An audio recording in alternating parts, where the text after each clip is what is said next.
Welcome to CSHE's Certified Healthcare Facility Manager Study Guide. In this section of the study guide, we will be reviewing the maintenance and operations portion of the test. These topics are taken directly from the CHFM Candidate Handbook.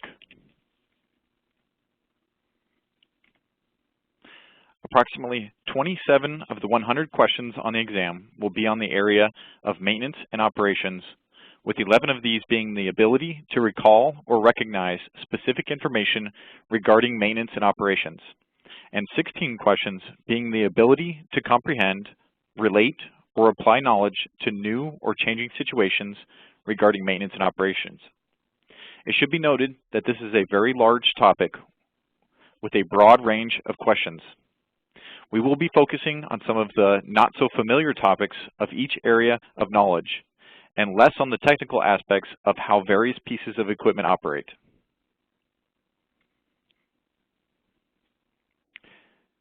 Some common definitions that you may need to know for this section.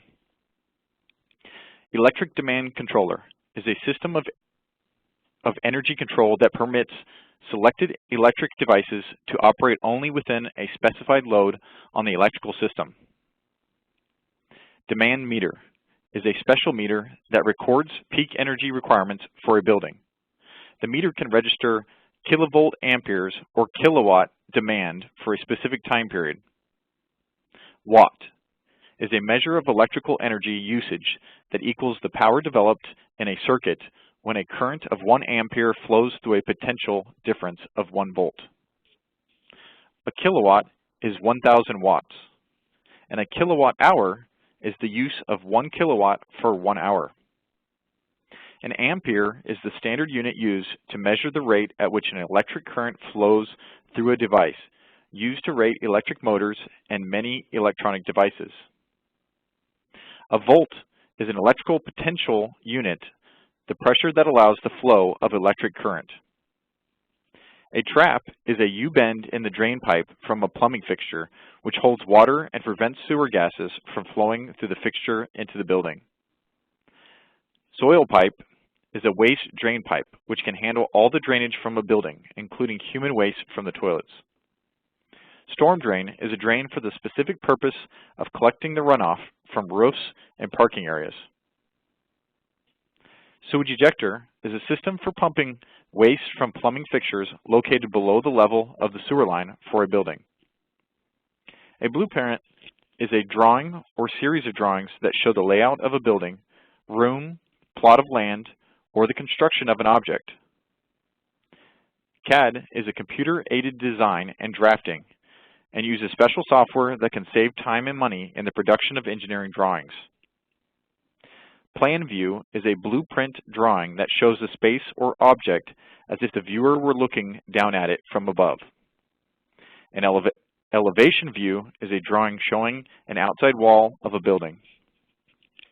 And finally, a quad means the amount of energy produced, consumed, or held in reserve. It is a very large amount that is equal to 1 quadrillion BTUs and is expressed in terms of oil, which is a quad of oil is 172.4 million barrels. It also equals the energy produced by 968,900 million cubic feet of natural gas, or 38,461,500 tons of coal, or 27,322 pounds of uranium. Taken directly from the Facility Manager Handbook, the first area that we will be covering is on reviewing service proposals.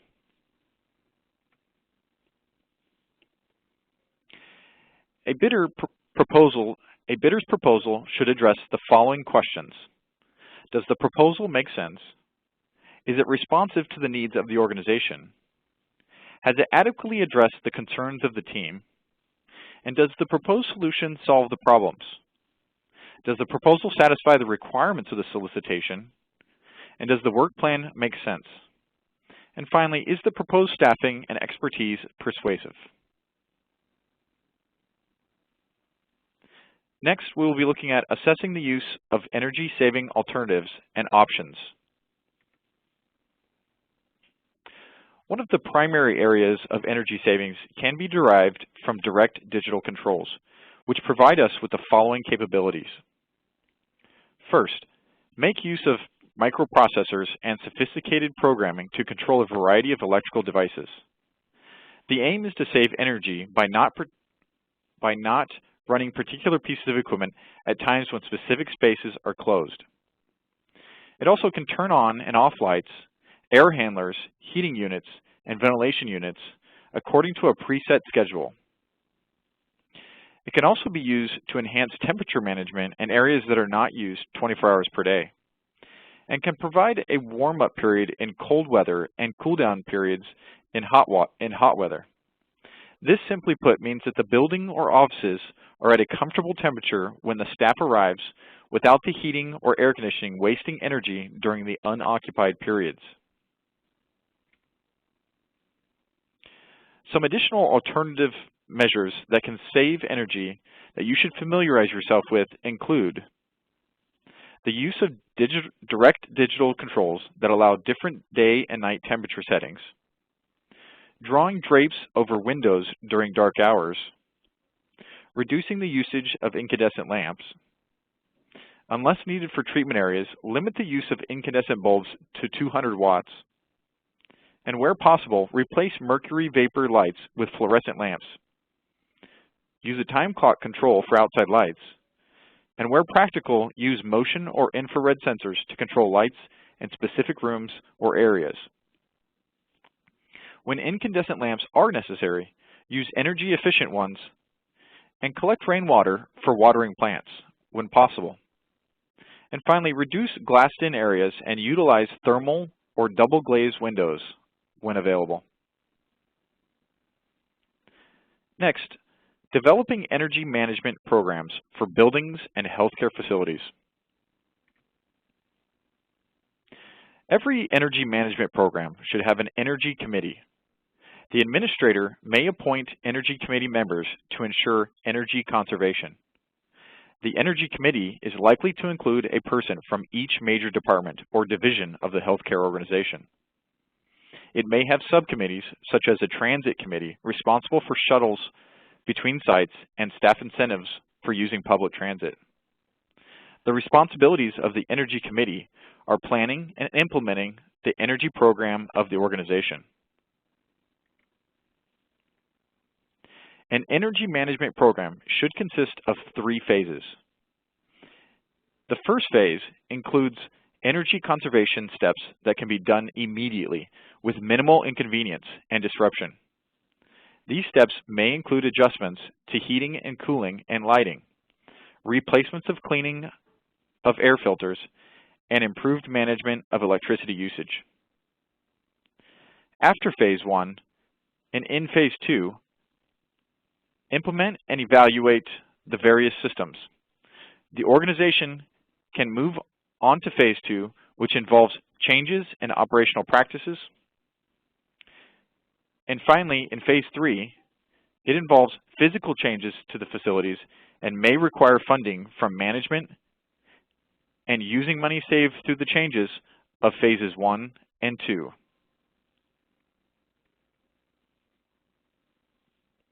An energy database is the first step toward an energy management program.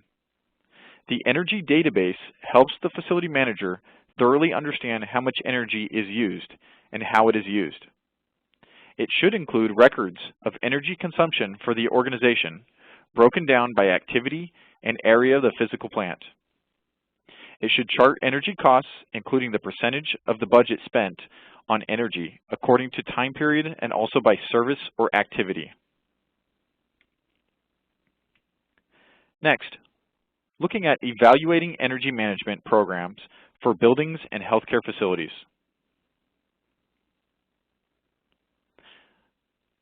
The goal of an energy program is to control and reduce energy consumption, thereby reducing costs. The facility manager measures and analyzes the results of the organization's energy monitoring to determine how effective the conservation program is.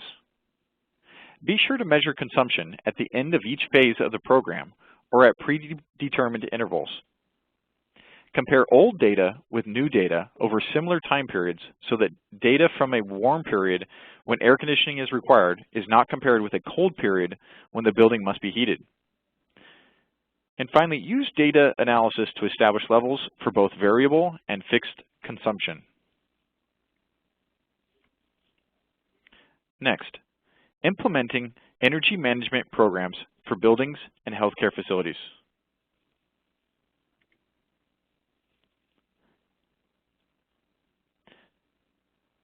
A time clock is one of the cheapest and simplest energy control systems for an energy management program.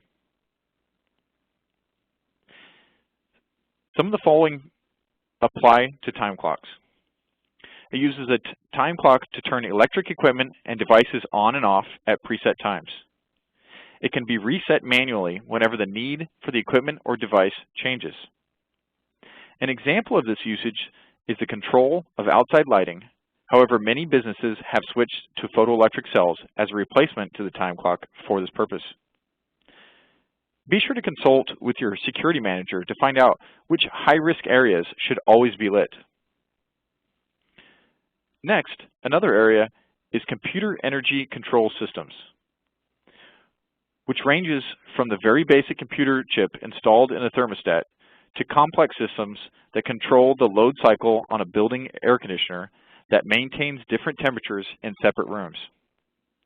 Though more complex than a time clock system, computer energy control systems can often still run on a PC. Next, conducting benchmarking for energy utilization of buildings and healthcare facilities. Benchmarks are used to establish a starting point for an energy program or to set goals for the program. They can be taken from other facilities of similar size and function or from other departments within an organization. Facility managers should be thoroughly familiar with the performance of his or her facility and must compare equivalent departments' performance to avoid apples to oranges comparisons that are misleading. He or she should also obtain benchmarks for both the building equipment and the building systems.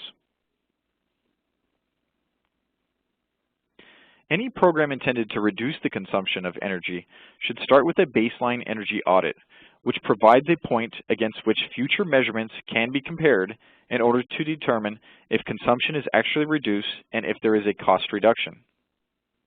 It should be known that when the baseline energy usage is not very different from the benchmark, there is little chance of great improvements, but that the greater the difference, the more likely a cost savings can be achieved. Next, reviewing all construction, renovation projects, and equipment replacements for energy conservation and potential utility rebates. Many utility companies offer incentive rebates for projects that are energy efficient. Eligible projects often involve the replacement or upgrading of older technology with newer technology that is more efficient. Some examples of projects in which such improvements can be made are shown on the screen, including replacing burner control hardware on a boiler, installing more efficient heating units, installing a more efficient HVAC system. Next, reviewing energy utilization reports and system operating conditions to identify needs for repair, replacements, upgrades, and capacity additions. Energy consumption of a piece of equipment should be measured on a periodic basis so that changes can be monitored and recorded in an energy use log. Decrease in operating efficiency may indicate that something more than routine maintenance is needed. Minor or even major repairs may be required in order to return the equipment to its original operating level. In some cases, the decrease in efficiency may be great enough to indicate that it is time to replace the item.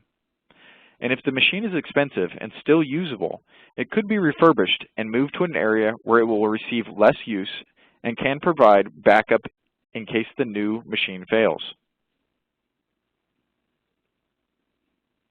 Next, Coordinating a maintenance management program for buildings, equipment, utilities, and grounds.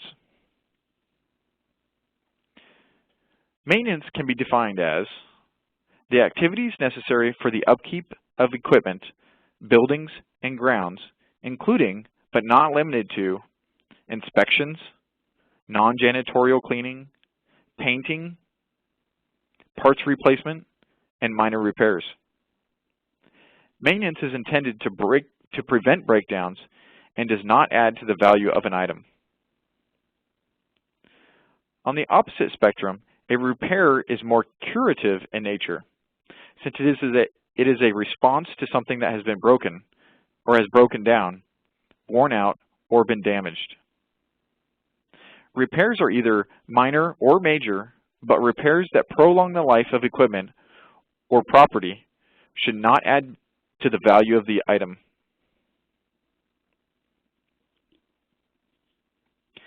Maintenance management should keep two types of records about equipment. A maintenance record is an audit trail showing that maintenance has been done and a record of any problems or failures the equipment has had. The audit trail is a maintenance history that shows that work orders have been issued and that maintenance has been completed. Time required, parts used, and any special problems may be part of the record. The machinery history is a record of breakdowns, problems, and repairs, including dates of the problems and repairs. It should also include a description of the problem.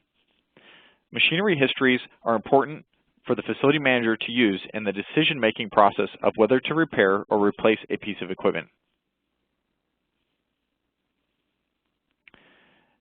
In some situations, it is advantageous for a healthcare organization to hire an experienced maintenance firm rather than trying to employ an in-house staff large enough and with the variety of skills and knowledge needed for all the maintenance and operations tasks. Professional management firms perform the maintenance and operations tasks and handle related tasks such as parts and materials purchases and staffing issues. Professional management firms can also reduce operating costs by securing bulk purchase discounts for items needed by several properties they manage. Professional managers may be more knowledgeable about market trends and impending changes in codes and laws than the in-house staff. Staffing needs vary greatly depending on the size and function of the facilities. For example, a university teaching hospital has hundreds of maintenance workers, whereas a private clinic may contract out its maintenance to a couple of part-time workers. However, some common principles always apply, regardless of the size of the facility. First, personnel who are technically competent are necessary in all situations. Staff members should always be full-time unless the size of the operation makes part-time staff sufficient. Staff should be trained in ways that improve efficiency and technical skills, including how to inspect for deficiencies. And finally, the facility manager should identify leadership qualities in maintenance staff and encourage its development. It should be noted that even when most of the staff are employed by a professional management firm, as is described in the previous slide, some tasks such as budgeting, quality, control, evaluation, and tasks related to standards and policies should always be performed by in-house personnel.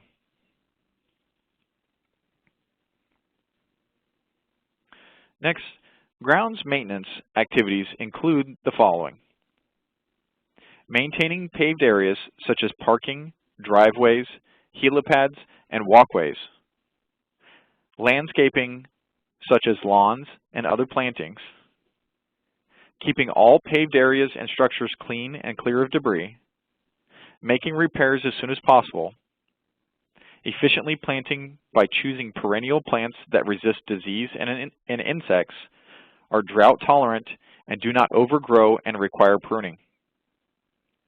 Avoiding annuals with the exception of major public entrances, mulching to suppress weeds, choosing grass and plants suitable for shade or sun as the location requires, installing an automatic irrigation system to free staff from watering, and controlling pests. Next, managing building maintenance, repair, parts, and supplies inventory. Inventory control in the maintenance department includes must have various parts and supplies on hand in order to make the repairs and perform the preventive maintenance tasks required of them. Must be able to quickly ascertain inventory, meaning what is on hand and back ordered, how much of a given item, and when a reorder is needed. The maintenance department works with purchasing to control inventory and use a software program to track holdings, consumptions, and purchases. They should also confirm inventories periodically by a physical count of the holdings. Next, managing engineering information systems.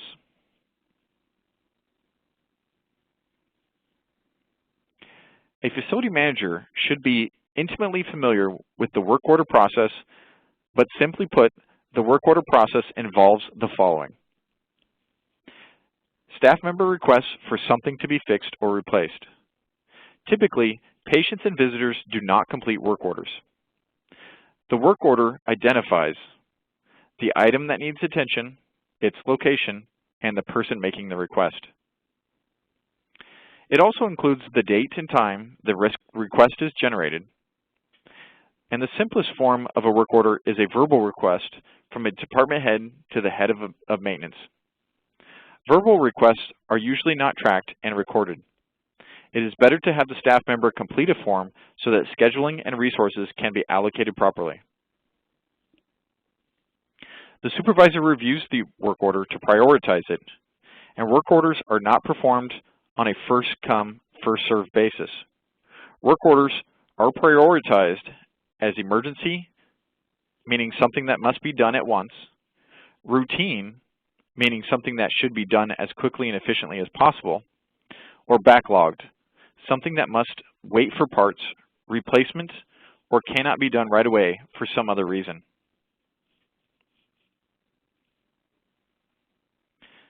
Next, possessing an understanding of the operation and maintenance of heating, ventilation, and air conditioning, and refrigeration systems and equipment, steam and hot water generation systems, medical gas and vacuum systems, electrical distribution systems, emergency power supply systems, fire protection systems, water and sanitary systems, and safety and security systems, medical equipment, and finally building envelope systems.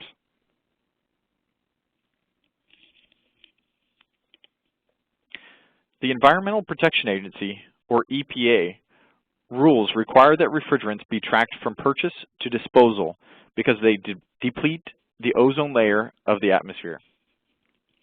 You should familiarize yourself with Section 608 of the Clean Air Act.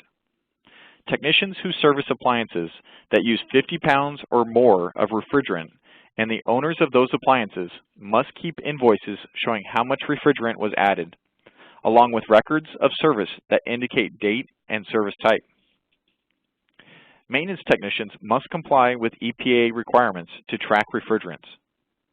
Ultimately, the facility manager develops a policy for the handling of refrigerants that covers purchases, usage, and reclamation and ensures that the policy is implemented amongst staff members.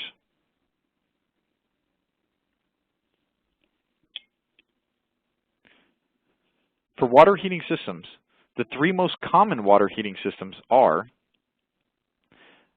the heater storage tank, which is the least efficient because of inadequate insulation and a low rate of recovery. Heater storage tanks may be used to boost water temperature for washing dishes or in buildings too far from the main heating plant for economical transport of the hot water. Heat exchangers, which are very efficient and can provide different water temperatures.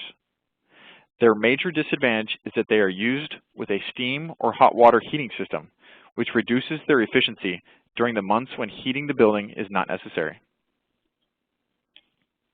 Sidearm heaters, which are capable of quickly providing large quantities of hot water. They are moderately efficient, and hot water produced by a sidearm heater can be transferred to a storage tank when production exceeds demand. Careful balancing of the heater output, the capacity of the storage tank, and peak demand for hot water is necessary to maintain efficiency.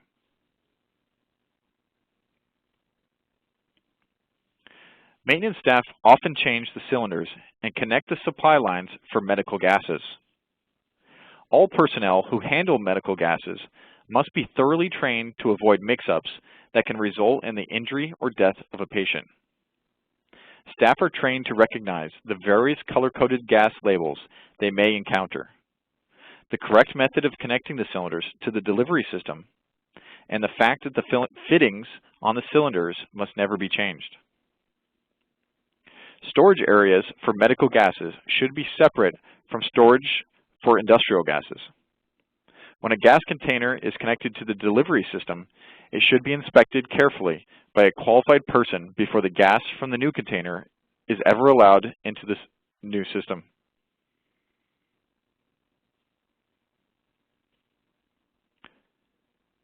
Next, looking at direct and alternating current. Direct current, or DC, supplies constant volts and amperes when the electric load stays the same. Some security systems and emergency devices, such as exit lighting, use direct current, which is usually supplied by one or more batteries. Alternating current, or AC, supplies volts and amperes that vary over a time period, even when the electric load is unchanged. Local utility companies supply alternating current for businesses and for household use.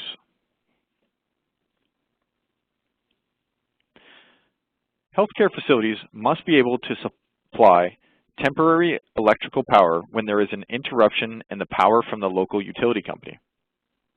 Emergency power generated by the hospital must meet the requirements of the National Electric Code. Power must be available for such functions as those shown on the screen. And emergency power must be available for direct current devices may be supplied by a battery system. Alternating current can be produced by an internal combustion generator that uses either gasoline or diesel oil.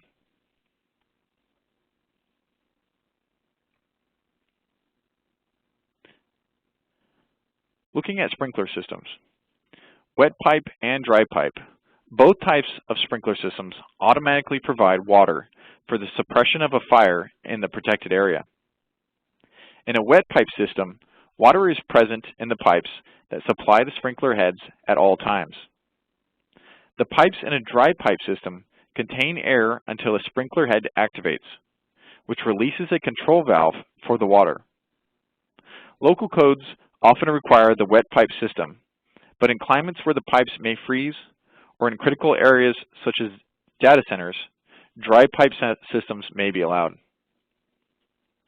Sprinkler heads are of different types and can be installed in different ways. When choosing a sprinkler head that is also a heat-sensing device, it is necessary to know the maximum normal temperature of the ceiling on which it will be installed, since the sprinkler head must have a minimum rating that is higher than that of the ceiling temperature. The facility manager must give attention to the positioning and spacing of the sprinkler heads. And aesthetics may or may not be of concern depending on the use of the protected space. The sprinkler heads must be appropriate for the area and must be reliable.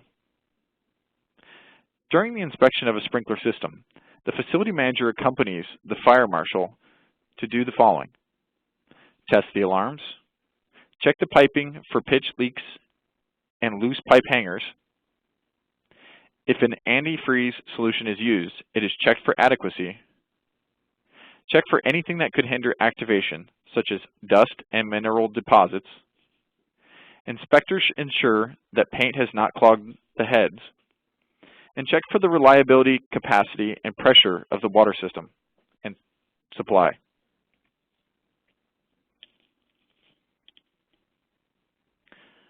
Alternative suppression systems include, but are not limited to,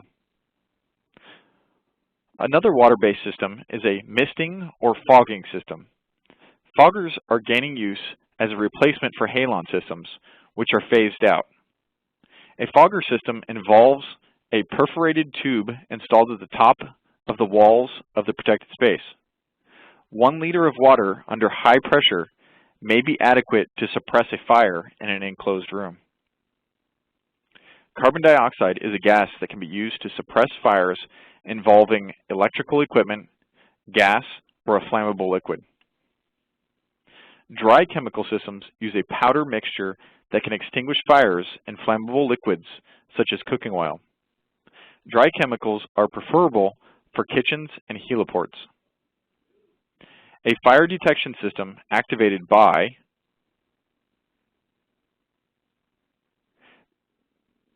be able to detect heat, smoke, and radiant energy, may be of the fixed temperature type, which activates at a preset temperature. Rate of rise detectors are activated by the speed at which the temperature rises. Smoke alarms may work through the interruption of the flow of electric energy through ionized air or ionization detectors, or through the disruption of a light beam in a photoelectric detector. Flame detectors are activated by visible radiant energy or flames, and manual alarm stations allow a person who has discovered a fire to activate an alarm.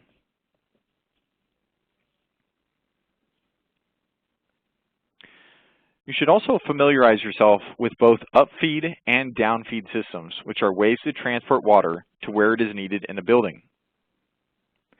Upfeed systems are used when the pressure of the water supplied by the water utility is sufficient to supply fixtures throughout a building of up to 6 floors. A circulating pump may be added to a system when the water pressure from the utility or from a well pump is insufficient to overcome resistance in the piping or the height of the building. Downfeed systems are used in tall buildings. Water is pumped to a storage tank higher than the uppermost fixture in the building, and then flows by gravity to the fixtures on demand.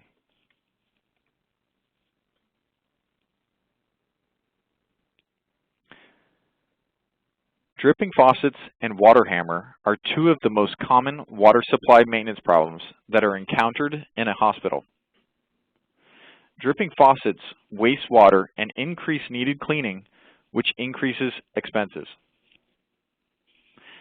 The sound of the dripping water can distract and annoy staff and can be disturbing to noise-sensitive patients. The same is true for vibration and expansion noises.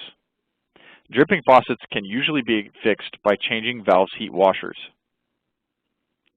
Water hammer or expansion and vibration noise can be reduced by adding pipe insulation, decreasing hot water temperature, and installing expansion devices.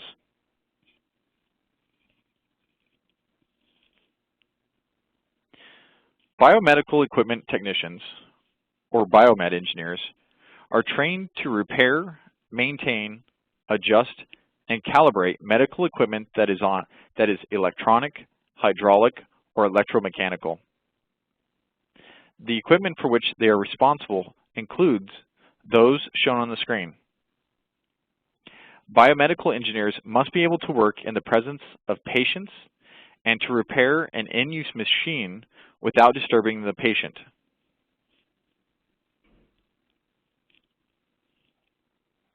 A hospital roof holds heavy equipment such as a heliport, water tanks, and air conditioning units. Leaves, branches, and other debris should be removed daily if there is a heliport. Roofs should be inspected regularly and preventive maintenance performed so that small problems can be corrected before they become major ones. The inspector should look for such things as loose mortar and flashing, broken coping, missing flashing, blocked drains, and deteriorated or open joints. Small cuts and cracks must be resealed to prevent leaking inside the building. And major repairs are needed if you observe the following: water ponds, ice damming, delamination of roofing, felt, cracked asphalt, or deteriorated coating.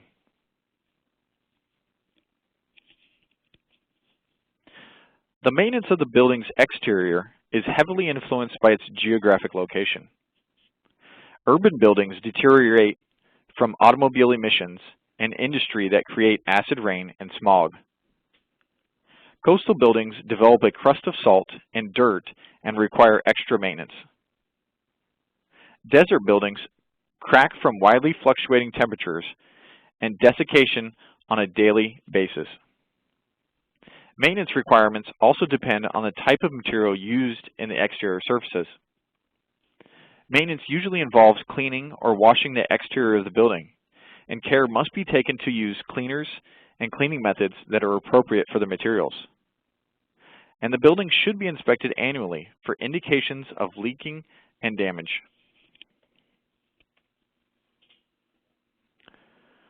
Windows and interior and exterior doors require regular inspections. Fix problems as soon as possible after they occur, including the disintegration of frames, warping, swelling, and the replacement of weather stripping. Problems can also arise from the use of inferior materials and poor workmanship. Windows may need the replacement of old putty, trim, or broken sashes, and should be washed at least twice a year in most locations. A quarterly inspection is needed for doors. Replace damaged frames, glass panes, locks, or hardware as needed, and repaint the door in the appropriate color. Next, we will be looking at administering and directing all preventive maintenance programs.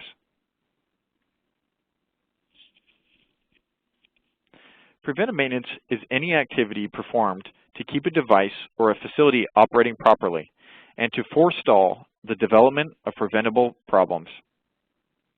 Regular preventive maintenance activities are scheduled at specific intervals and include the inspection of devices, equipment, and facilities. Preventative maintenance contributes to cost savings by reducing the need for major repairs and by decreasing work interruptions. Preventive maintenance is vital in a healthcare organization because it ensures that medical equipment is always in proper working order when it is needed. Be sure to follow the manufacturer's recommendations for preventative maintenance schedules when you buy a new piece of equipment, and put the suggested date in your tickler file as a reminder. Start a maintenance log for each new machine purchase and keep it for the life of the machine or until its tax depreciation is finished, whichever comes later. Update the log with the description of each maintenance item performed, the name of the maintenance worker, the date and duration of maintenance, along with possible problems and feedback from the maintenance worker. Keep the log readily available with any relevant publications, such as service and operations manuals, and specialized tools for workers' use. Inspection and repair records, inspection schedules, and as-built drawings are also among the resources that should be available. Next, scheduling predictive maintenance and reactive work to various trade personnel and outside contractors. Predictive maintenance is any activity designed to determine whether or not a piece of equipment is in need of service or repair. The equipment is tested with non-invasive techniques that may include infrared scanning and the analysis of vibrations or of lubricants. When the tests reveal no need for repair or extensive servicing, downtime is avoided. Money for service or repair is saved, and the staff can concentrate on items that do need attention. Avoidance of downtime through predictive maintenance is very important to the critical functions of healthcare facilities. Hospitals have a legal duty of care and must demonstrate due diligence through predictive maintenance.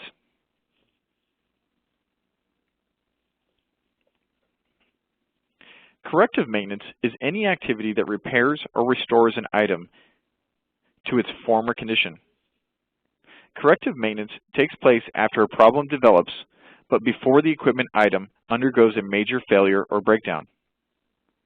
The need for corrective maintenance will arise even when an organization has an excellent preventive maintenance program and all equipment is cared for properly.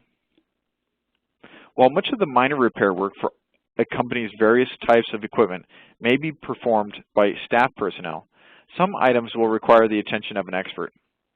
Items in this category may include elevators, major plumbing or electrical problems, and alarm systems. Emergency maintenance is necessary when a situation poses a threat to the life and health of patients and staff. Consider it a type of corrective maintenance that must take place immediately. On-call staff or contractors must respond within the hour, and situations requiring emergency maintenance may result from a fire, severe weather such as an earthquake, criminal activity, or the sudden failure of a major equipment item or system. Some examples include an elevator breaking down or a leak in a gas line. Facility managers should plan ahead for emergency maintenance and have it in place a plan of action for various types of situations.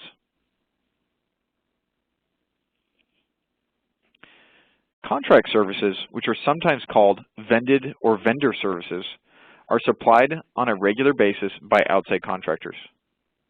The contracts with these vendors include the specifications of the service and the fees. Contracted services may include those shown on the screen and numerous others. Be sure to familiarize yourself with the contracts portion of the admin section of the study guide. Next, managing the specification and installation of low voltage systems.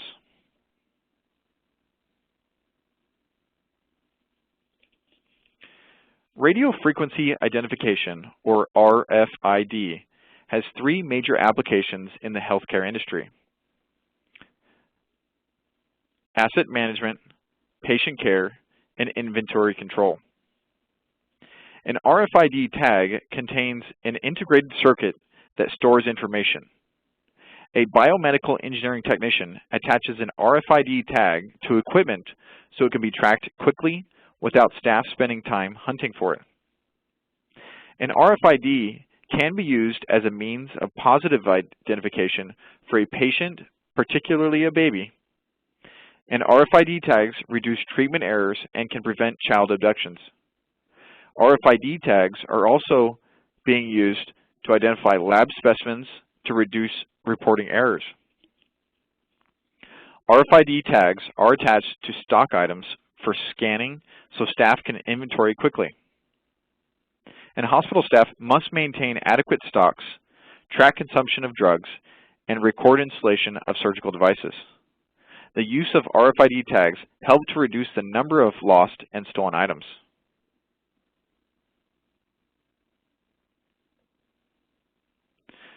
Closed circuit television, or CCTV, is an important part of a healthcare facility's security system. It allows surveillance of common areas such as parking lots, waiting rooms, exits, and other areas where privacy is not an issue. It can deter illegal behavior, since most people are less likely to commit criminal acts when they know they are being watched or recorded. Tapes can also be subpoenaed for court, and it can provide legally acceptable evidence and documentation. In some situations, a CCTV system can be used for patient monitoring. Other security uses include monitoring access to restricted areas and employee behavior. Next, developing preventive maintenance strategies and programs for buildings and equipment. The preventative maintenance program identifies which items of equipment should be serviced weekly, monthly, quarterly, semi-annually, and annually. Some equipment may need different maintenance tasks at different time periods. For example, weekly cleaning but daily calibration. All of this information can be built into a work order schedule, which, if followed diligently, will ensure that all the preventive maintenance tasks are performed on time. A well-designed schedule can help to reduce dependence on overtime and the use of contract workers. Next, managing the operations and maintenance of off-site healthcare facilities. When a healthcare organization has multiple campuses or satellite facilities, the size of the facilities department varies with the size and functions of the various locations. Responsibilities could include the following: security, parking, and custodial services, work requests received and distributed from the main campus, specialized service personnel and biomedical engineers shuttling to maintain and repair equipment at all the locations, and contracted personnel may be used for much of the work at the satellite locations. Next, managing elevator system repairs and upgrades.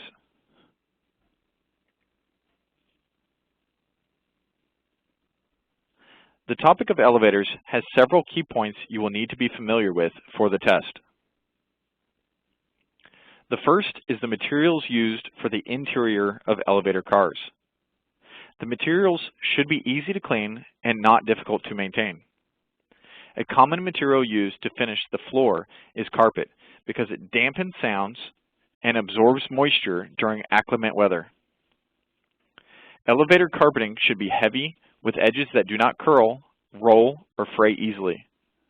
The carpet must be removable for cleaning since it accumulates a great deal of dirt and biohazard soil. Cuts, tears, and frayed edges create a tripping hazard and should be repaired at once. Consider carpet tiles, which are easier and less expensive to replace than an entire carpet. Guide rails are the vertical tracks on which wheels move the elevator car from one floor to another. There is usually no problem with the guide rails unless the building's foundation has shifted or settled, or construction cracks cause them to get out of alignment. The wheels, however, need lubrication of their bearings and may need to be replaced due to wear. The cables suspend the elevator car. Several redundant cables are attached to the car, although each one is strong enough to support the car. And cables can become worn and frayed and will need to be replaced regularly. In the 1970s, microprocessor controls started to replace the relays that previously controlled automated elevators. Now, fully computerized control systems are available.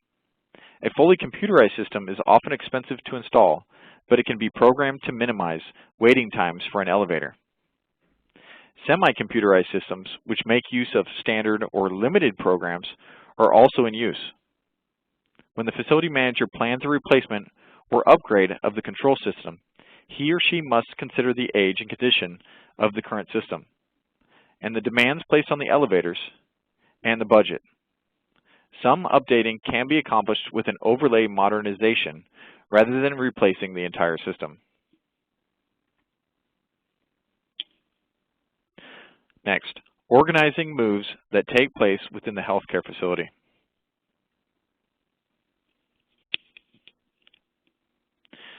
Essentially, there are two types of relocations. Small, which an example of is a small relocation, is transferring staff from one office to another. And a large is an example of is a large move costing more than $1 million, moving an MRI machine.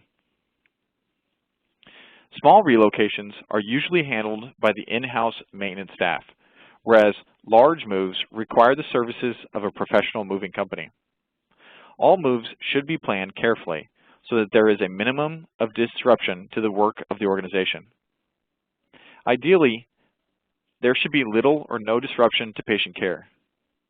The project manager is responsible for scheduling tasks involved in the move, and the project manager make detailed plans well ahead of the move. Supervisors from other trades and biomedical engineers may also be involved in the move. Give all personnel written notice of the schedule at least 3 days before the movers begin their work. Whether the relocation is just a change of offices or the relocation of a whole department to a new addition to the facility, there are some follow-up tasks that will be needed. In the first 2 or 3 days after a move, maintenance personnel or movers should be available to help with adjustments such as fine-tuning the location of furniture or movable equipment, hanging artwork or patient information posters, and repairing nicks and scratches to furniture. Extra trash pickup may be needed for the removal of packing materials, and the movers should collect the used boxes and cartons. Heavier than usual cleaning may be needed for the first few days after the move. Biomedical engineers and registered technologists adjust and calibrate the heavy medical machinery. IT and the switchboard supervisor must verify that phones and networks are available. And plumbers, HVAC technicians, and electricians should verify utilities are working properly. Next, coordinating utility shutdowns for construction and renovation projects.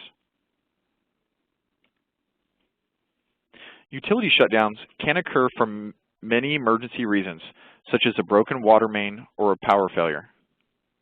Organizations are required to have emergency plans in place and to rehearse evacuations, decontamination, and fire control. The objectives of these are to save lives, limit property damage and the spread of disease, and reduce negative impacts on patient care. Scheduled shutdowns are not emergencies. They are necessitated by construction, routine maintenance and repairs, testing of critical systems, and repairs or adjustments to other building systems. These routine interruptions to utility service are planned and scheduled in advance so that all affected personnel can be given written notification of what to expect at least 3 days before the interruption. Next, managing healthcare facility and equipment repair costs. Many organizations combine funds for alterations and renovation with funds for maintenance and repair. Unless steps are taken to ensure an adequate percentage of the funds are spent for maintenance and repair, the bulk of the funds may be spent for alteration and renovation projects, since there are usually far more requests for alterations than the available funds can provide. One effective method of control is to set a ceiling on how much can be spent for alterations and renovations. The ceiling can be established as a percentage of the fund or as a dollar amount. Next, evaluating results of all maintenance and testing activities. A condition assessment is a tool for determining the effectiveness of maintenance and repair and for properly allocating and spending funds. The assessment involves a complete audit of the facility. The work should be done by an outside consultant under the supervision and guidance of the in-house staff, because in-house staff do not usually have the necessary time for such an in-depth analysis and could unconsciously bias the outcome of the study. Consultants for a condition assessment can be provided by many large architectural and engineering firms, and the overall objective is to lower operating costs. Next, managing the medical equipment management program. The goal of the equipment repair program should be preventive rather than reactionary. Regularly scheduled routine inspections and equipment service should be scheduled based on manufacturer's recommendations. Keep a log of all servicing and the replacement of parts. Items should be withdrawn from service and repaired or replaced before they actually break. Large items that cannot be moved easily, such as an MRI machine, may be serviced or repaired in place. Next, reading or interpreting blueprints and schematic drawings. A set of blueprints will include a separate drawing of each of the mechanical and electrical systems in the building. These drawings are often copies of the plan view with the symbols added that are specific to the indicated system. Systems that will probably require blueprints are those shown on the screen. Information that can be determined from a review of these blueprints are analyzing systems for energy efficiency, planning upgrades to the various systems, amounts and types of insulation, space for added insulation or the lack thereof, the exact location of wires and pipes within walls, floors, or ceilings, the capacity of the current electrical, heating, water, or ventilation systems, and whether the systems can support additions. Next, maintaining updated CAD drawings for healthcare facilities.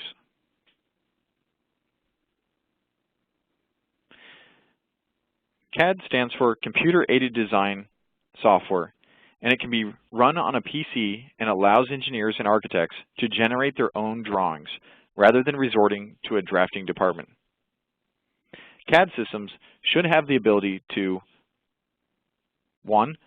Store and recall large amounts of data, aiding in the planning of maintenance and repair. 2. Be used to experiment with various ideas about renovation or changes in layout, since the computer can generate pictures of what will happen if a particular change is made. And 3. Produce three-dimensional views and animated walkthrough tours of a building. And finally, allow access by multiple users when the data is stored on a network system.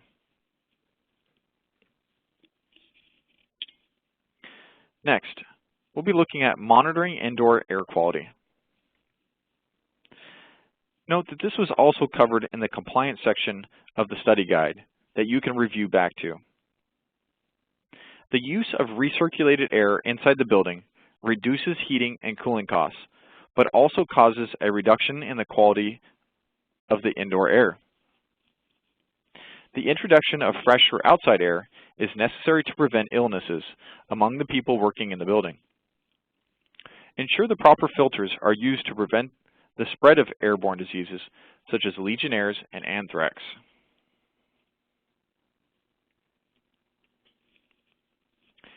The American Society of Heating, Refrigeration, and Air Conditioning Engineers recommends that outside air be brought into a building at the rate of 900 to 1,200 cubic feet each hour for each occupant to avoid problems with the quality of indoor air. Properly distributed throughout the building, this amount of fresh air should prevent the problems of sick building syndrome and enable employees to work in a level of comfort that promotes productivity. Patients in a healthcare facility have vulnerable lungs, so infection control and respiratory therapy may require reverse pressure and other measures in addition to ASHRAE's recommendations to contain the spread of disease. According to OSHA and CDC standards, clean air must be provided for employees and patients. Both outside air and recirculated air should be filtered to remove contaminants, including those shown on the screen. Filters are of many types, including HEPA, dry, oil-treated, electronic, and water spray. The type that is most appropriate for a given situation depends on what substances need to be filtered out of the air. Laboratories have different standards than waiting rooms, as an example. Next, coordinating communications and resets after a momentary utility power outage. In the event of a utility failure, the facility manager's top priority is informing patient caregivers about what to expect, so patients are not endangered by the sudden failure of life-sustaining or monitoring equipment. Room lighting, blood warmers, hydraulic lifts, imagers, and testing equipment are of secondary importance. The avenues of communication the facility manager chooses must be reliable, redundant, adequate, timely, and effective. Caregivers must be given advance warning of planned interruptions so they can have manual life support prepared. Let caregivers know when the power will restart so they can avoid circuit overloads and power surges. Once a power outage is resolved, the healthcare facility needs to get equipment off emergency power and back onto the utility company's electricity as quickly and safely as possible. Maintenance and biomedical engineering personnel should be available for the switchover in case there are problems. Some possible problems arise from a shutdown of more than several hours and include equipment that has become airbound or has lost calibration or lubricants. Pressure systems may have built up higher pressure because of the lack of demand. Next, coordinating the installation of healthcare facility, clinical and non-clinical equipment. The facility manager is responsible for working with utility companies, builders, and other contractors to schedule construction and renovation work, and the installation and maintenance of clinical and utility equipment and building systems. The facility manager must work with emergency services, meaning the local fire department, police and ambulance services, public health, and support agencies in order to ensure the safety of the organization's patients, employees, and property. Next, managing departmental policies, procedures, goals, objectives, and standards of work performance for the maintenance and repair of medical equipment, buildings, and building systems. The maintenance manual contains the departmental policies and procedures. Accreditation surveyors ask to see your up-to-date P&P manual or policies and procedures manual. Human resources and the legal department use it to discipline staff and defend court cases. Review of all of the policies and procedures in your manual at least once every 3 years and revise, reauthorize, or archive them as necessary. A standard policies and procedures should include the following at a minimum: a heading, the actual policy itself, the procedure, the references, and the authorization. The operations manual is a formalized statement of your facility's policies and procedures. Employee orientation is based on the operations manual. 3 elements are included in the operations manual: policies, procedures, and forms. Policies are guiding principles for decision-making and actions. They tell what is to be done, but do not explain how. Procedures are the step-by-step directions for implementing a policy. They describe an action or procedure in detail.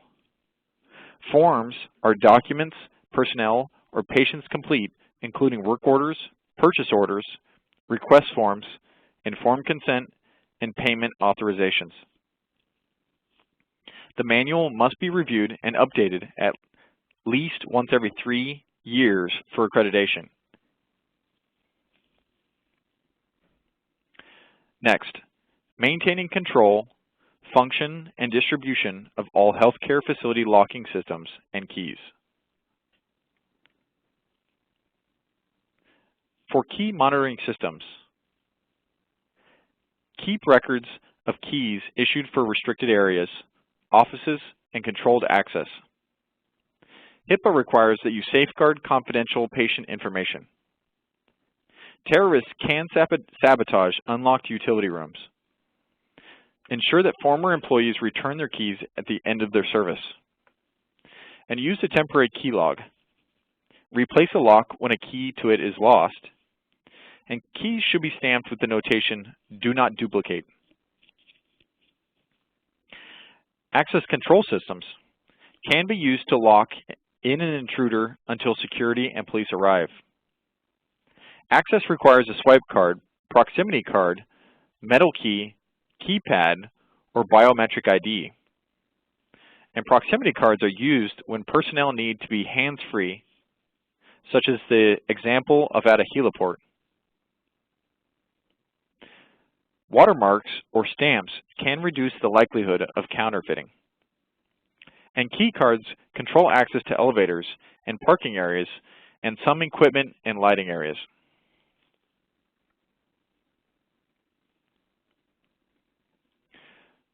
Biometrics is a field of biology that deals with the unique features of a person and are used in personal identification technology for access control to a facility. It includes fingerprints, retinal or eye patterns, handprints, voice patterns, and signatures. The cost of biometric systems currently puts it beyond the reach of most healthcare organizations. And though the facility manager will probably deal more with swipe cards, metal keys, and keyed entries with access codes, they should still be familiar with the overall concepts.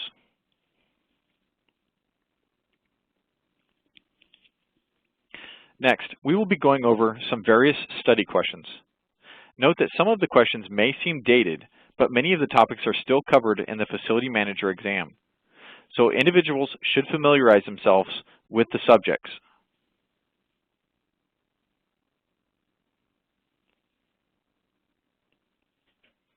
When developing a preventive maintenance program, a facility manager should ensure that an annual test is conducted on every required battery-powered emergency lighting system. This test should be run for not less than A, 30 seconds, B, 30 minutes, C, 60 minutes, or D, 90 minutes.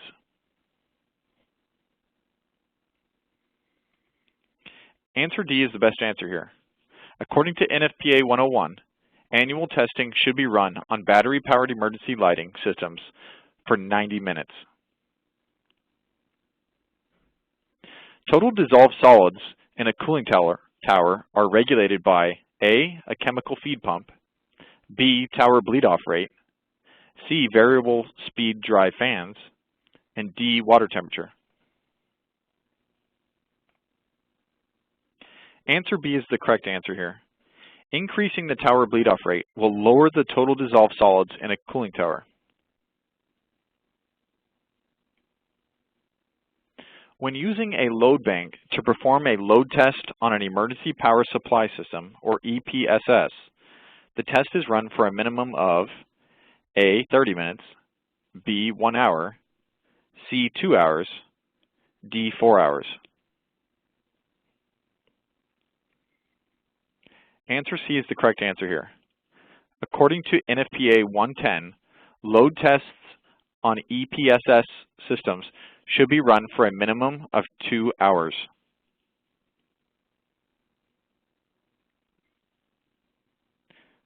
In a non-sprinklered building, a person is standing in a room at a point that is 40 feet from the door. What is the maximum allowable distance from that door to the nearest exit access? Is it A, 60 feet, B, 100 feet, C, 110 feet, D, 160 feet? Answer B is the correct answer here. According to NFPA 101, the travel distance from any room door to an exit access shall not exceed 100 feet in the non-sprinkler buildings.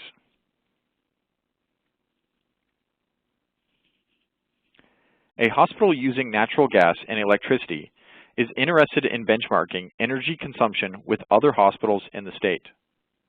The best method for this analysis is to calculate A, kWh per square foot, B, MCF per square foot, C, total BTUs, or D, BTUs per square foot.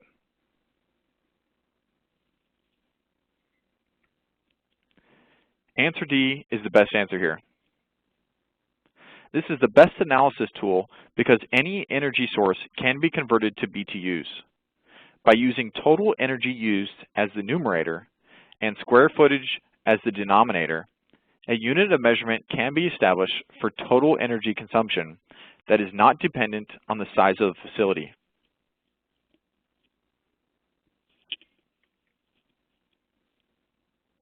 According to the NFPA, fire and smoke doors cannot exceed what undercut and vertical gap measurements?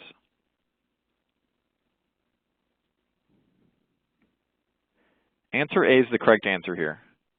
NFPA 80 indicates that fire and smoke doors cannot exceed a 3/4 inch undercut and a 1/8 inch vertical gap.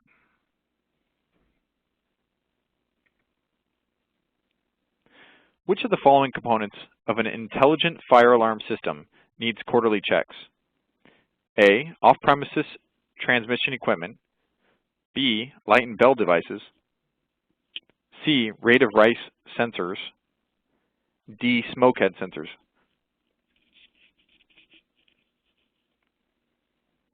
Answer A is the correct answer here. According to NFPA 72, off-premises transmission equipment can be monitored by an intelligent fire alarm system, but still requires quarterly testing. Note that answers B, C, and D, light bulb devices, rate of rise sensors, and smoke head sensors all require annual testing.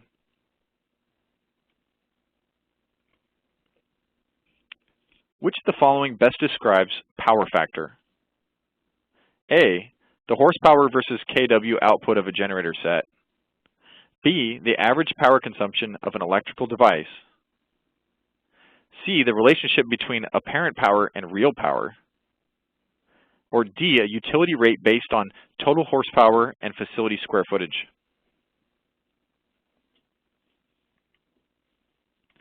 Answer C is the best answer here. The relationship between apparent power and real power is the definition of power factor. For A, horsepower versus kW output does not describe power factor. And for answer B, the average power consumption of an electrical device is its load draw. And for answer D, there is no correlation between total horsepower and facility square footage with respect to power factor. Therefore, answer C is the best answer here. When building an indoor enclosure, which of the following are permitted to be located in the same area?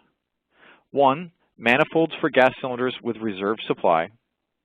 2, waste anesthetic gas disposal sources. 3, manifolds for cryogenic liquids. And 4, instrument air standby headers. And they are looking for 3 of 4 answers.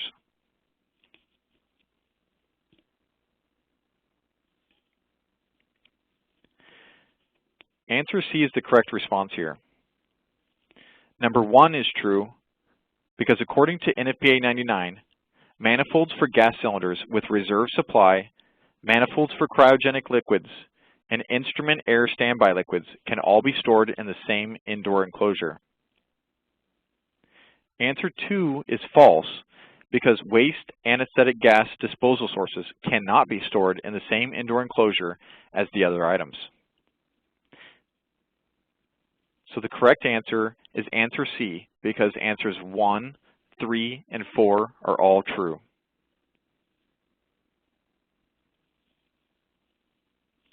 A facility's computerized preventive maintenance program tracks equipment maintenance and repair. Which of the following are the best indicators to track so a budget can be submitted for replacing equipment? The first answer, type of repairs and frequency. Second answer, cost of repairs. Third, type of equipment. And fourth, cost of equipment. And again, they are looking for 3 of 4 answers.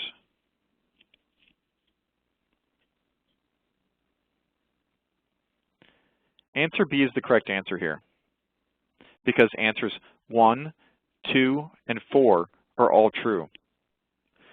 Number 1, the type of repairs and frequency will indicate the amount of downtime for a piece of equipment. And for number 2 is true because cost of repairs can be forecasted to go beyond the cost of replacement equipment. And answer 4 is true because equipment cost estimates are important for budgeting. Answer 3 is false because the type of equipment is the least significant indicator of when replacement costs should be included in the budget.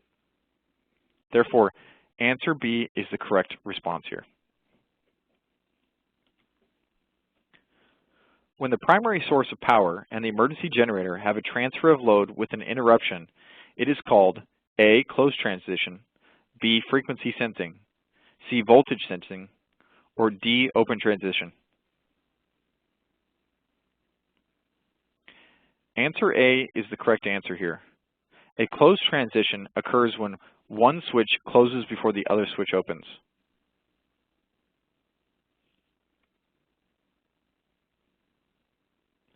Portable space heating devices are allowed in healthcare occupancies when which of the following criteria are met. 1, the device is placed in staff or employee areas. 2, the device is placed in occupied patient rooms. 3, the temperature of the heating elements does not exceed 212 degrees. And number 4, the temperature of the heating element does not exceed 175 degrees Fahrenheit.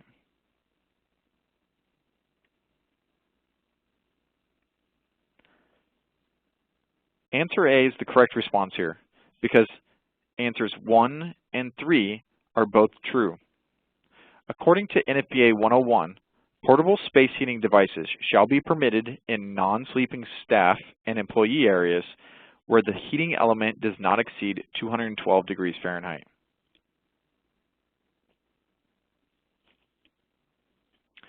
When installing an electric fire pump, the pump should be provided emergency power by which of the following means? A, emergency distribution transfer switch to the generator. B, equipment system transfer switch to the generator. C, essential electrical system transfer switch to the generator. Or D, independent transfer switch directly tied to the generator.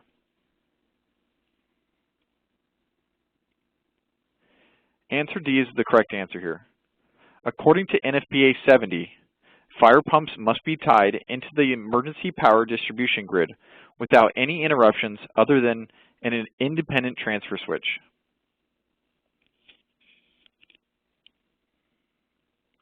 The minimum air changes of outdoor air per hour for critical and intensive care units is A, 2, B, 3, C, 6, D, 15. The correct answer is A.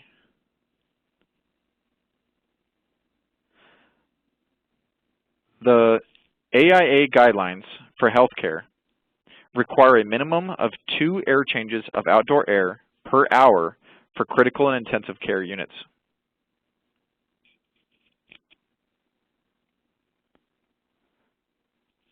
The supervisor of a healthcare facility is concerned about energy costs.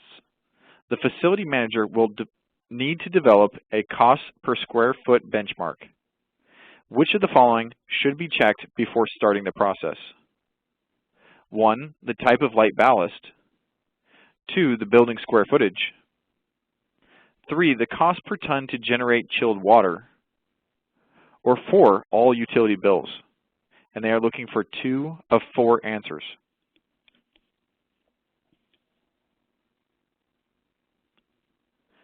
Answer C is the correct response here, because answers 2 and 4 are both true.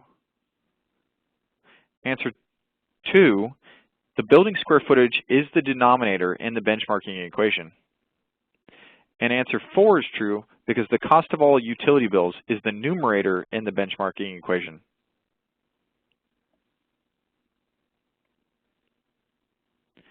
A facility manager is planning to install a new generator set for peak shaving and carrying all facility loads.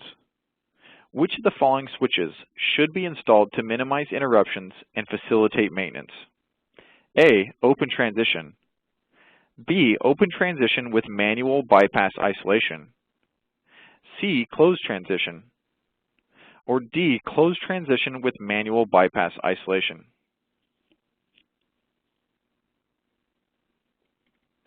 Answer D is the best answer here. The use of a closed transition transfer switch is preferable. A closed transition transfer switch synchronizes the frequency and voltage of the generator with the utility power grid.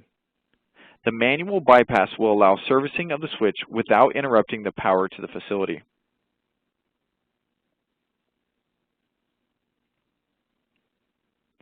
Infrared testing of an electrical distribution system will detect A, mislabeled panel ledgers with lighting loads, or B, overheating caused by a loose connection on a breaker, or C, an oversized breaker serving a small connected load, or D, an unused breaker with no load.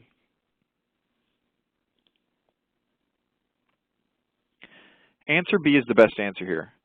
As a thermal measurement device, an infrared scanner will detect overheating caused by a loose connection.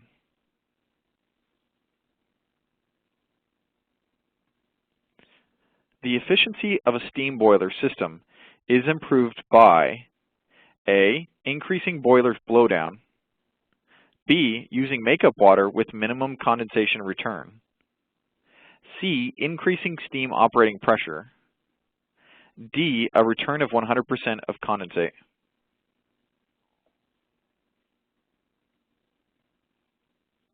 Answer D is the correct answer here, because a return of a maximal amount of condensate will minimize the need for makeup water and chemicals, and therefore improve overall efficiency of the steam system.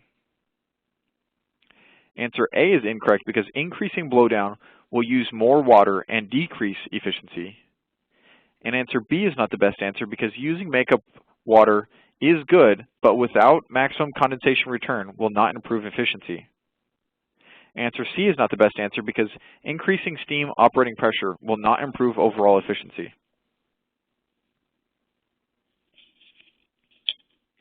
What is the maximum distance in feet that fire extinguishers may be spaced from one another? A, 75, B, 100, C, 150, D, 200. Answer C is the best answer here. According to NFPA 10, the maximum travel distance to a fire extinguisher is 75 feet. Therefore, fire extinguishers can be placed 150 feet apart.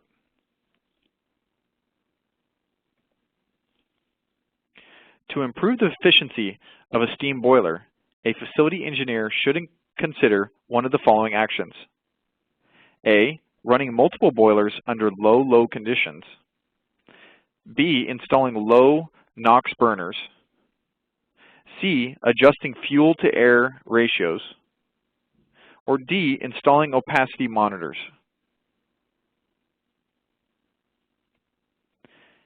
Answer C is the best answer here. If the proper fuel-to-air ratio is not maintained, incomplete combustion will occur. This will result in a larger amount of fuel burned per BTU of steam produced than if the ratio were properly maintained. Answer A is not the best answer because running multiple boilers in a low situation decreases efficiency. Boilers operate less efficiently during low conditions.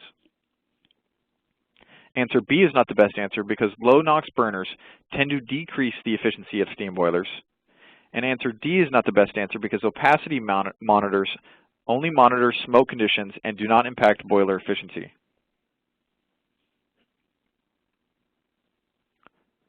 Based on risk assessments for medical equipment, which of the following is the minimum maintenance frequency mandated by the Joint Commission? A, no minimum, B, monthly, C, semi-annually, D, annually.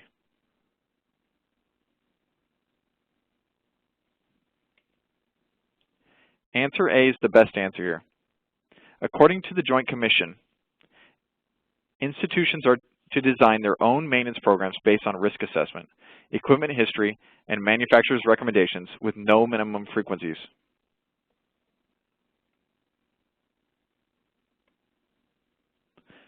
In a non-sprinklered building, besides a 1 3/4 inch solid bonded core door, what is the minimum required door rating for corridor walls? A, no minimum rating, B, 20 minutes, C, 45 minutes, D, 60 minutes.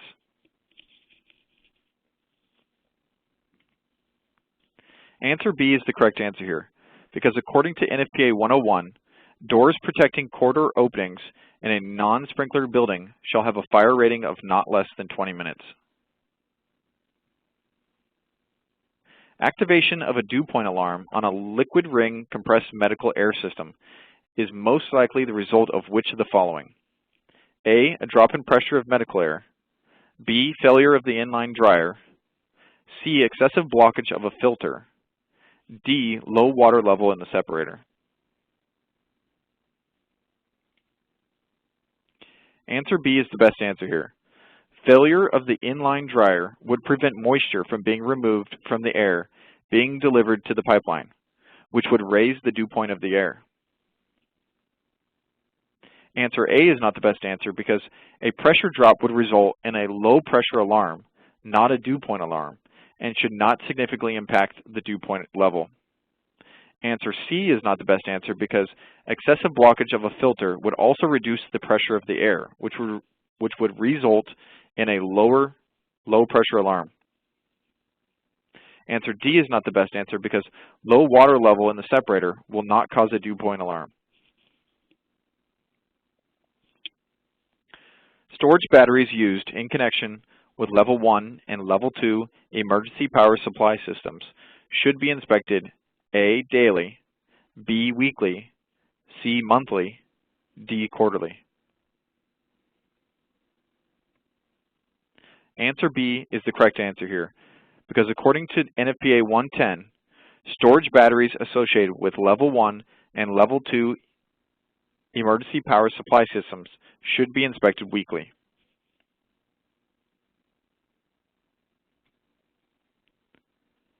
A facility manager is preparing to install a two-way communication system between elevator cars and a central control point. The facility manager should see that communications wiring is protected to ensure operation of a minimum of how many minutes in the event of a fire? A, 20 minutes, B, 45 minutes, C, 60 minutes, D, 90 minutes. Answer C is the correct answer here. According to NFPA 101, communication wiring shall be protected to ensure at least 60 minutes of operation in the event of a fire.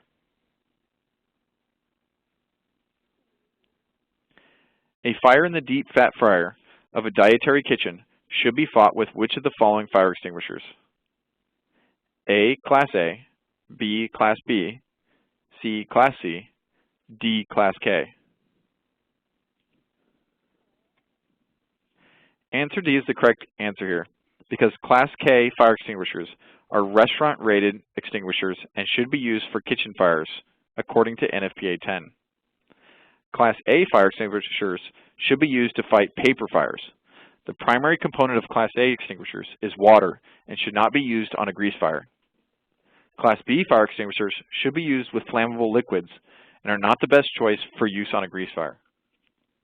Class C fire extinguishers should be used to fight electrical fires. The primary extinguisher used for an electrical fire is CO2. Examples of predictive maintenance are 1, lubrication of bearings, 2, oil analysis, 3, filter changing, 4, infrared test of electrical panels. And they are looking for 2 of 4 answers. Answer C is the correct response, because answers 2 and 4 are both correct. 2 is correct because oil analysis is a predictive maintenance tool, and 4 is correct because infrared testing of electrical panels is a predictive maintenance tool.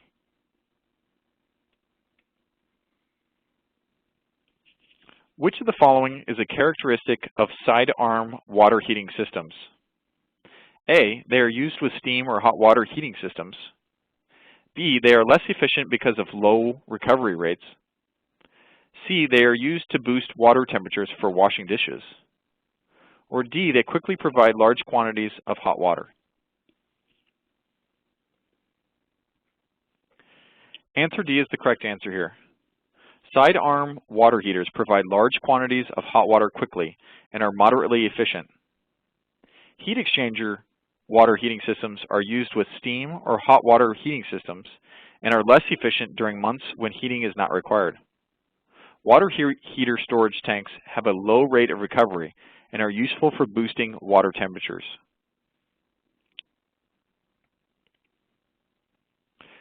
What is a baseline energy audit? A, an incentive rebate for a project that is energy efficient and results in reduced costs. B, a point against which future measurements can be compared to determine if energy consumption is reduced. C, a subsidy offered by the U.S. Department of Energy for certain energy efficiency projects.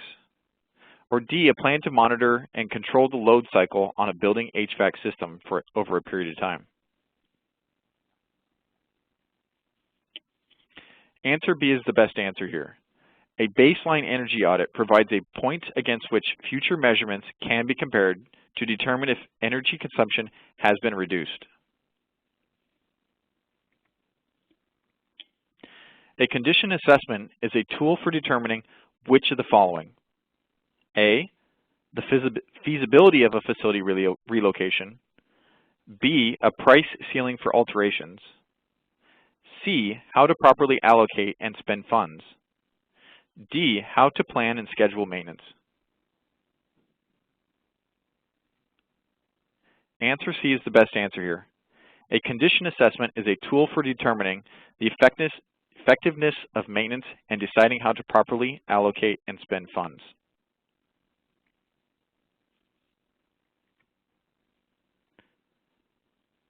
ASHRAE recommends that a minimum of 900 cubic feet of air per hour be distributed through a newer healthcare facility to avoid A, malfunctioning microprocessors on the HVAC system, B, high humidity levels in the ICU, C, shutdowns of the utility system, or D, sick building syndrome. Answer D is the best answer here. Between 900 and 1,200 cubic feet of outside air needs to be circulated each hour to avoid problems with indoor air quality in newer, more efficient, energy-efficient buildings.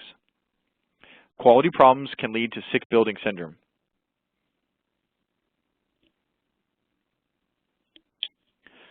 Which of the following is not an alternative measure to save energy costs? A, replace mercury vapor lights with incandescent bulbs. B, draw light-colored drapes over glass areas at night. C, use infrared sensors to turn lights on. D, collect rainwater for watering plants.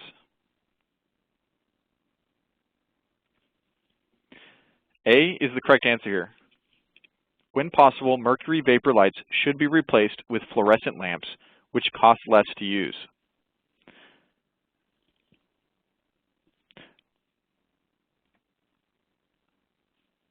AutoCAD is a program commonly used to A, show an object as if the viewer were looking down from above, B, indicate features such as doors using specific symbols, C, save time and money when producing engineering drawings, D, allow a fire marshal to test fire alarms and sprinklers.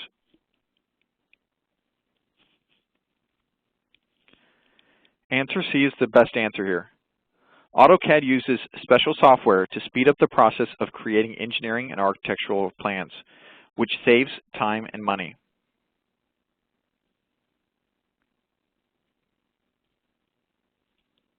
What is one intention of the Policy and Procedures section of the Maintenance Manual? A, to enable the facility manager to coordinate with emergency services. B, to aid human resources departments when they are disciplining staff and preparing court cases. C, to prioritize measures that need to be taken during a power outage. Or D, to assist security in controlling access to equipment utility rooms.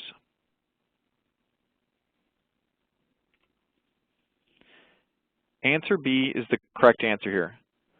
The Policy and Procedures section of the Maintenance Manual clearly states policy so maintenance personnel can make decisions in accordance with laws and codes. Human resources can discipline staff if they fail to comply with the regulations outlined in the Policies and Procedures section.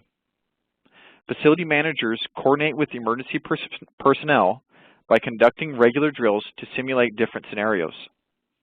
A facility manager's top priority in the event of a utility failure is to inform caregivers about what to expect so that patients will not be endangered, but priorities are not established in the Policy and Procedure section of the Maintenance Manual. And key monitoring helps security control access to equipment utility rooms. So answer B is the best answer here. Direct digital controls are used to A, test fire protection systems and sprinklers, B, generate blueprints of electronic systems and microprocessors, C, enhance temperature management in areas not used by 24 hours a day, D, introduce outside air into a building to improve air quality.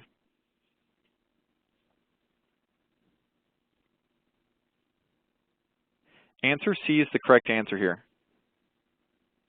Direct digital controls use microprocessors to save energy in numerous ways, including enhancing temperature management in areas not used all day. A quad is A, a classification of biomedical engineering equipment, B, a CAD architectural component, C, an electric demand controller, D, an extremely large amount of energy. Answer D is the correct answer here. A quad is a very large amount of energy.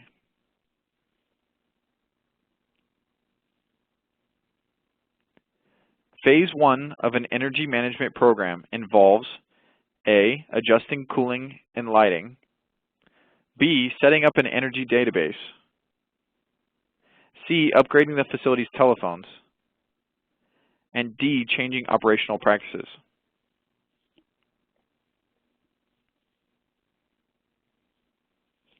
Answer A is the correct answer here. Phase 1 of an energy management system involves implementing energy conservation measures that will result in minimal disruption. These measures may include adjusting cooling temperatures and lighting levels.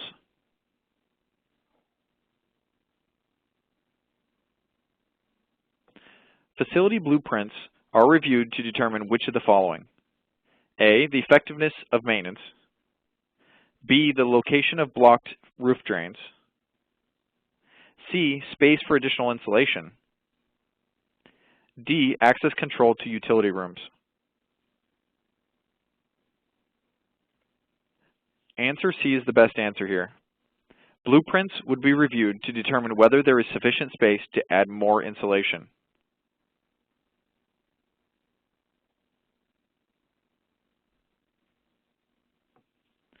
Which of the following is not a characteristic of biometrics? A, biometrics uses mathematical characterization. B, it may require reverse pressure. C, biometrics is a field of biology.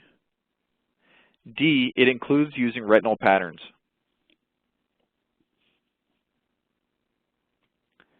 Answer B is the correct answer here. Respiratory therapy may require reverse pressure. Biometrics provides a positive identification of an individual through a template that is a mathematical characterization. It is a field of biology, and retinal pattern are just one form of identification.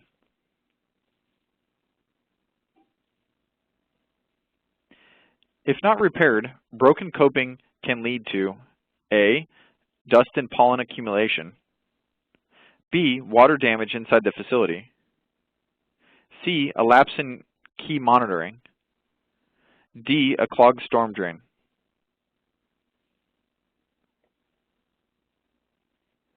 Answer B is the correct answer here. Coping refers to the capping and sealing of a wall area on a roof. If not properly sealed, the roof will leak.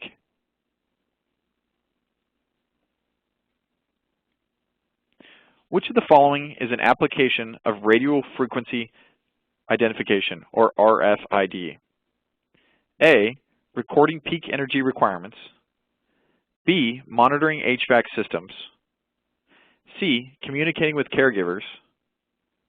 D, reducing treatment errors.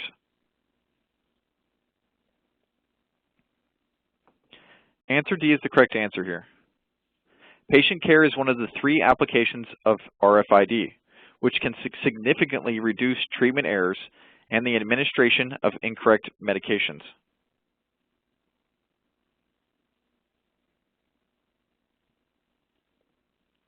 A blower motor on an air handler has burnt windings and needs to be replaced. When replacing the motor, what is the first step the mechanic should take? A, measure the motor. B, lock out, tag out. C, disconnect the motor. D, remove the motor from the foundation. Answer B is the best answer here. Although answers A, C, and D may all be part of replacing a motor, locking out and tagging out the motor should be the first step the mechanic should take. This concludes the maintenance and operations section of the CSHE CHFM Study Guide.